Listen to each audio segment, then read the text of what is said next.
Okey, Assalamualaikum warahmatullahi wabarakatuh. Selamat datang ke Aja Share Channel. Okey, pada anda yang baru sahaja melewati channel ini, jangan lupa untuk tekan butang subscribe, kemudian like dan sharekan segala informasi-informasi yang menarik dalam channel ini. Okey, baik. Untuk pertemuan PDPR pada kali ini, saya akan kongsikan PDPR Sekolah Agama Kerajaan Negeri Johor bagi subjek Tauhid Darjah 2. Bab yang kelima, iaitu beriman dengan malaikat. Jom disaksikan. Okey, baik. Untuk pertemuan kali ini kita akan kongsikan mengenai pelajaran tauhid, iaitu beriman kepada para malaikat. Okey, kalau kita lihat, malaikat ini adalah satunya makhluk Allah yang dijadikan oleh Allah, yang patuh, yang taat kepada perintah Allah Subhanahu Wa Taala. Okey, jadi kita tengok pada pengertian malaikat. Okey, malaikat adalah makhluk yang mulia dijadikan oleh Allah Subhanahu Wa Taala daripada cahaya, nur. Itulah kejadian para malaikat, dijadikan daripada cahaya.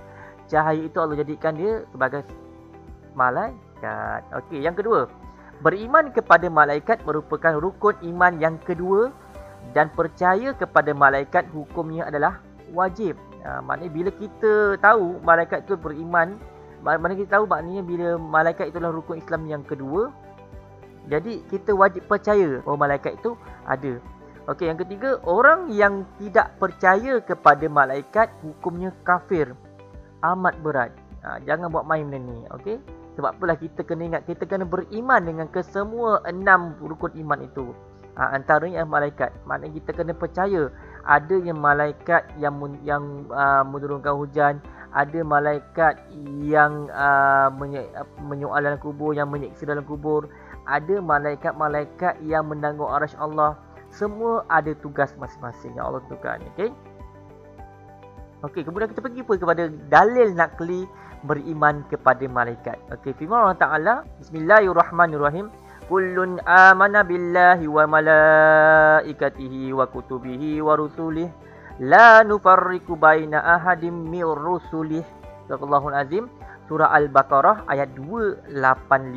Okey, artinya semuanya beriman kepada Allah dan malaikat-malaikatnya dan kitab-kitabnya dan rasul-rasulnya.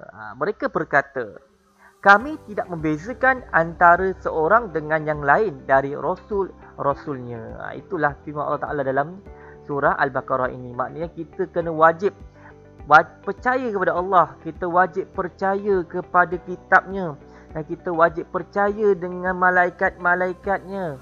Semua kita kena wajib percaya. Sebab apa? Itulah rukun iman yang dipegang setiap orang Islam, setiap orang mukmin.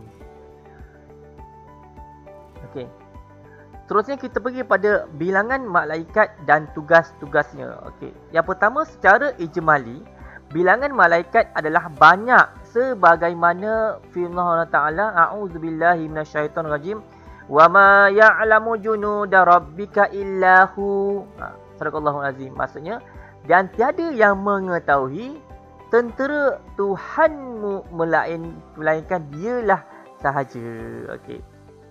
Yang kedua, secara tafsili, 10 nama malaikat yang wajib diimani dan tugasnya adalah seperti yang berikut. Kalau kita sudah maklum, malaikat ni Allah ciptakan ribuan malaikat. Okay, ribuan kita tak pasti berapa banyak. Tapi yang pastinya 10 ini yang wajib kita tahu, wajib kita imani. Yang pertama adalah malaikat Jibril. Malaikat Jibril ini maksudnya menyampaikan wahyu. Malaikat Jibril ini tugasnya menyampaikan wahyu. Okey, tugasnya dah selesai. Sebab apa? Nabi yang kita yang terakhir adalah Muhammad, dan Nabi yang terakhir diutuskan oleh Allah Subhanahu Wa Taala. Yang kedua, malaikat Mikail, yakni menurunkan rezeki dan hujan. Yang ketiga, Israfil, meniup sangkakala. Dan yang keempat, Israel, yakni mencabut nyawa. Yang kelima, malaikat Malik, iaitu menjaga neraka. Yang keenam, malaikat Ridwan, iaitu menjaga syurga. Yang ketujuh, malaikat Raqib, yakni mencatat amal kebaikan.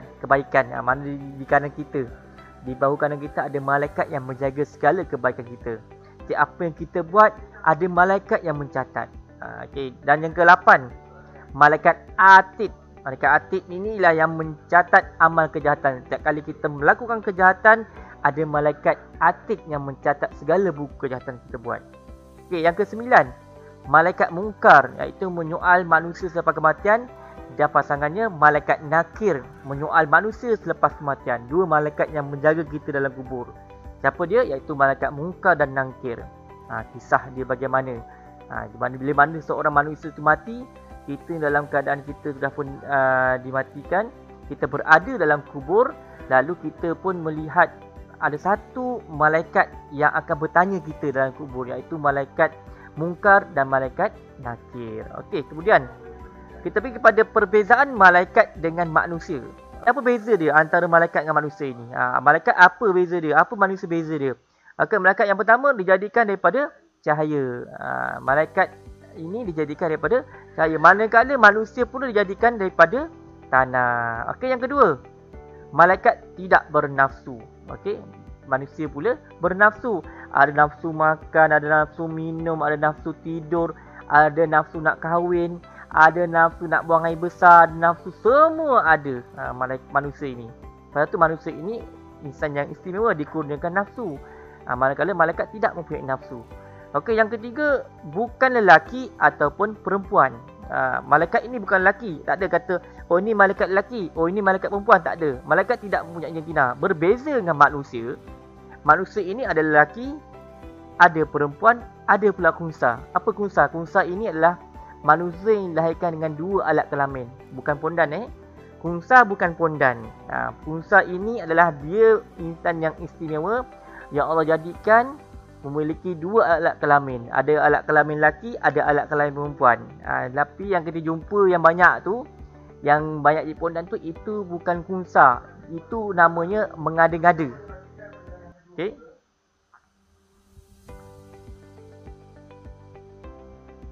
Okey, yang keempat, malaikat ini maksum. Maksum ini tiada dosa. Berbeza dengan manusia. Manusia tidak maksum kecuali Nabi dan Rasul yang maksum. Okey, baik, seterusnya.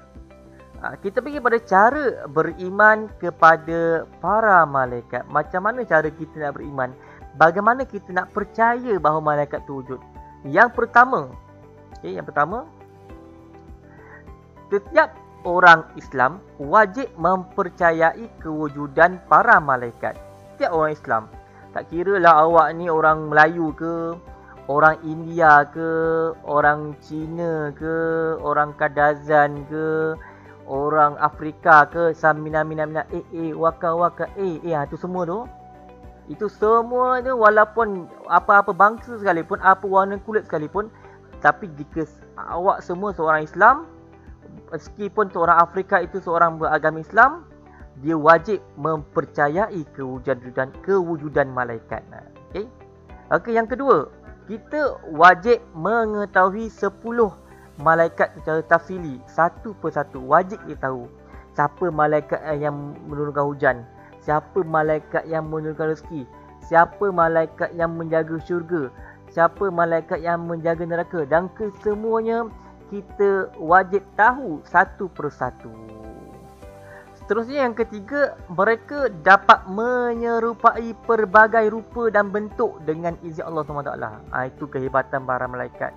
Para malaikat ini bila mana berjumpa dengan Nabi SAW, dia menjelmakan sebagai seorang lelaki.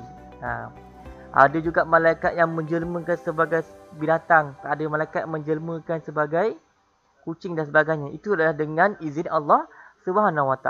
Kita kena wajib tahu. Okey. Yang keempat, mereka sentiasa taat kepada perintah Allah Ta'ala dan tidak pernah ingkar pun sama sekali. Itu sifat malaikat. Okay, yang kita wajib tahu. Tapi kita jangan pula membanding-bandingkan kita dengan malaikat. Malaikat itu ada kelebihannya. Manusia juga ada kelebihannya. Okay. Kemudian yang terakhir, kita pergi pada hikmah beriman kepada malaikat. Okey, yang pertama, meningkatkan. Macam mana kita nak, kenapa kita kena beriman kepada para malaikat ni? Yang pertama, meningkatkan keimanan dan ketakwaan kepada Allah SWT. Sebab apa? Itulah pasal apa kita kena tahu. Bila kita beriman, kita dapat tingkatkan keimanan kita. Yang kedua, memelihara diri daripada membuat maksiat. Kena ingat. Contohnya, kita nak buat kejahatan. Kita nak buat kejahatan. Okey, aku ni sekarang ni aku nak mencuri dah. Oh, teringat. Ada malaikat raqib dan atid yang mencatatkan kita punya segala amal kita. Kalau kita nak lakukan kebaikan, akan ada malaikat yang catat sebelah kanan. Kalau kita nak lakukan amal keburukan, ada malaikat yang mencatatkan di sebelah kiri. Sebab itu kita kena beringat. Itu hikmah dia kenapa kita kena percaya dengan kewujudan para malaikat. Yang ketiga, mengawal tingkah laku dan tindakan setiap masa. Kita kawal. Oh, tak boleh buat apa ni, dosa. Oh, yang ini bahagia pahala. Yang ini jangan buat, dosa besar.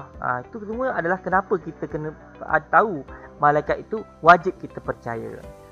Okey, yang keempat, meningkatkan ketenangan dan ketenteraman kerana Allah Subhanahu Wa Taala sentiasa menguatkan umat Islam melalui malaikat. Hebat Allah. Allah utuskan tentera-tenteranya menjaga kita. Bayangkan bagi orang contohnya, orang yang membeli janggut contohnya, apabila dia mengambil wuduk, setiap helaian-helaian dan air yang turun daripada janggut itu ada malaikat yang menadahnya. Nampak bagaimana hebatnya kuasa Allah itu menjaga kita setiap masa, setiap saat. Okey. Dan yang kelima, mengetahui keagungan Allah Subhanahu Wa Taala dan kekuasaannya, kerana kehebatan malaikat itu menunjukkan keagungan penciptanya. Bayangkan macam mana malaikat, contohnya malaikat Jibril itu, ada riwayat mengatakan malaikat Jibril itu panjang sayapnya daripada utara ke selatan, daripada timur ke barat. Bayangkan, itulah kehebatan Allah Subhanahu Wa Taala. Allah itu boleh mencipta apa sahaja sehingga kita rasa itu tak logik, tapi itulah kekuasaan Allah Subhanahu Wa Taala. Okey, itulah sahaja untuk perkongsian kita pada kali ini. Mudah-mudahan ia memberi manfaat kepada semua dan pada semua sekali ya. Dan pada semua, jangan lupa untuk subscribe, like dan sharekan segala informasi-informasi yang menarik dalam channel ini. Jumpa lagi dalam pertemuan akan datang. Assalamualaikum.